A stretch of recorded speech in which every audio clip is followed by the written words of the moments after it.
हरे कृष्णा।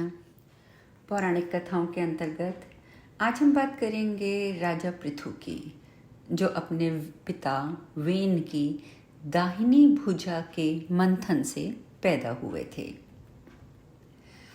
आप सब जानते हैं ध्रुव महाराज की कथा। और ध्रुव महाराज के वन गमन के पश्चात उनके पुत्र उत्कल उनको राज सिंहासन पर बिठाया गया, लेकिन वो ज्ञानी और एकदम विरक्त पुरुष थे। अतः प्रजा ने उन्हें मूढ़ और पागल समझकर राजगद्दी से हटा दिया और उनके छोटे भाई भ्रमिपुत्र वत्सर को राजगद्दी पर बिठाया। उन्होंने तथा उनके पुत्रों ने लंबी अवधि तक शासन किया और उनके ही वंश में एक राजा हुए थे अंग। उनके यहाँ वेन नाम का पुत्र उत्पन्न हुआ। वेन की निर्दयता से दुखी होकर राजा अंग वन को चले गए। वेन ने राजगद्दी संभाल ली। अत्यंत दुष्ट प्रकृति का होने के कारण अंत में ऋषियों ने उसे शाप देकर मार डाला, क्योंकि हर बात की एक इंतहा होती है और वही इंतहा हो गई थी और अंततः ऋषियों को उसे श्राप देना ही पड़ा।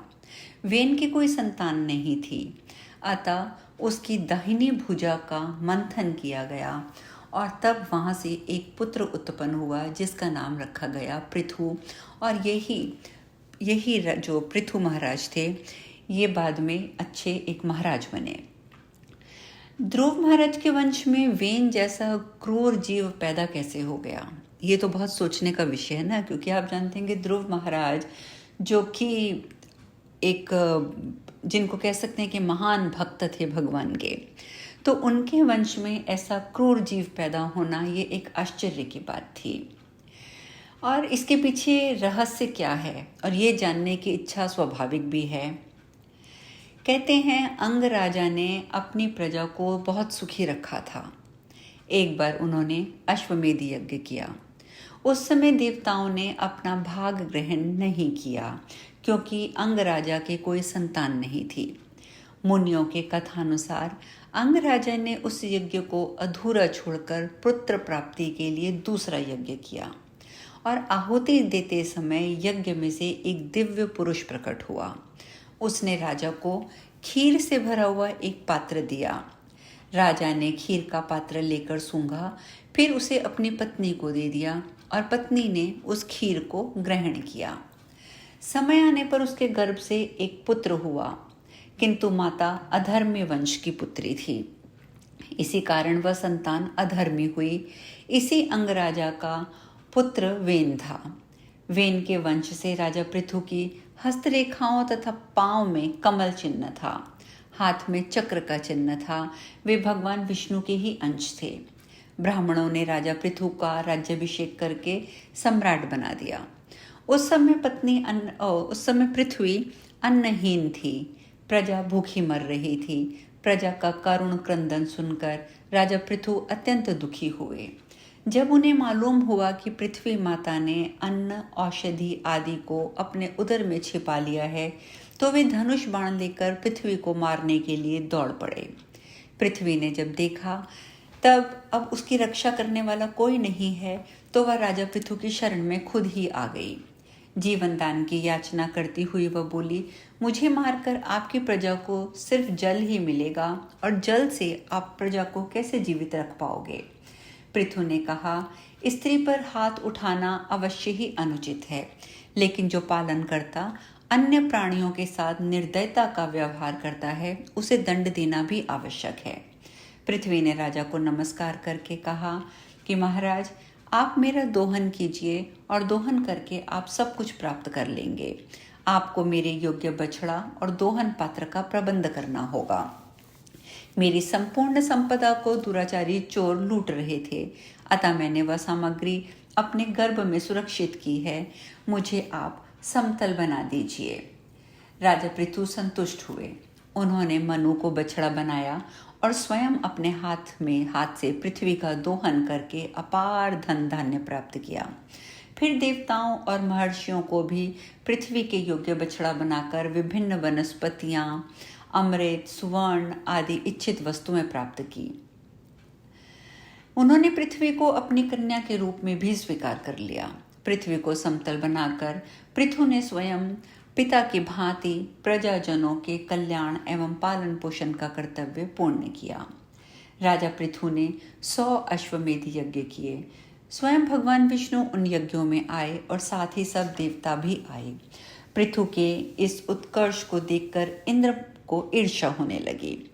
उन्हें संदेह हुआ कि कहीं राजा पृथ्वी पर ही इंद्रपुरी ना प्राप्त कर लें, सो उन्होंने 100वें यज्ञ का घोड़ा चुरा लिया।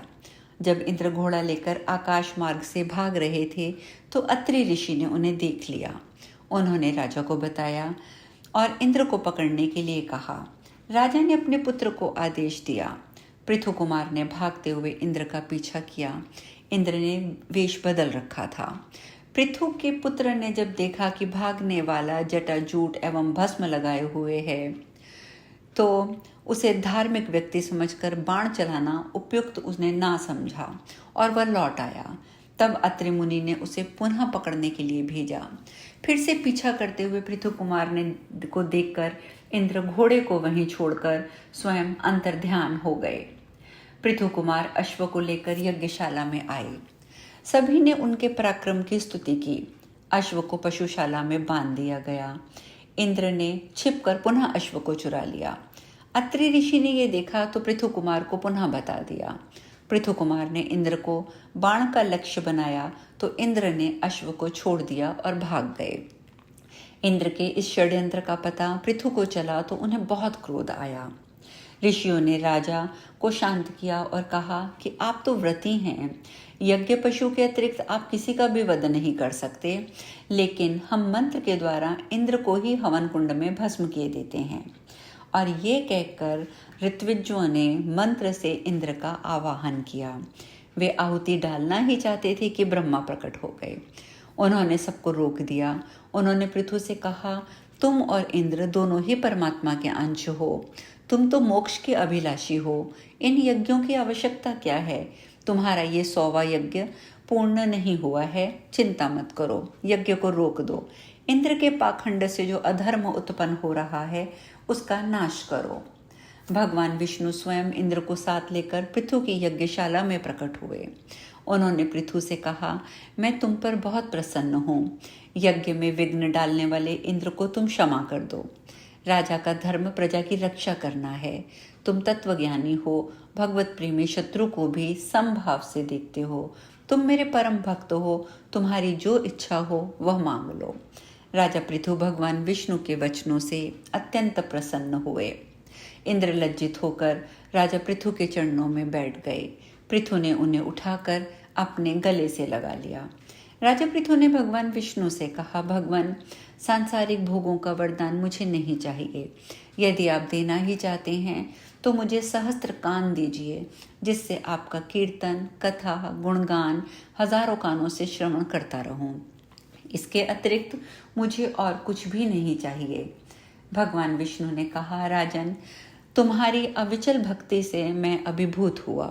तुम धर्म से प्रजा का पालन करो। ये कहकर भगवान विष्णु अंतर्ध्यान हो गए। राजा पृथु की अवस्था जब ढलने लगी तो उन्होंने अपने पुत्र को राज्य का भार सौंपकर पत्नी अर्ची के साथ वानप्रस्थ आश्रम में प्रवेश किया। वे भगवान विष्णु की कठोर तपस्या करने लगे। अंत में तप के प्रभाव से भगवान के चित्त स्थिर उन्हें कर दिया और उन्होंने अपनी देह का त्याग कर दिया। उनकी पतिव्रता पत्नी महारानी अर्ची वह भी पति के साथ ही अग्नि में भस्म हो गईं और इस प्रकार दोनों परम धाम को प्राप्त हुए। तो आज हम इस कथा में यहीं विश्राम लेंगे। कल पुनः मिलेंगे। हरे कृष्णा।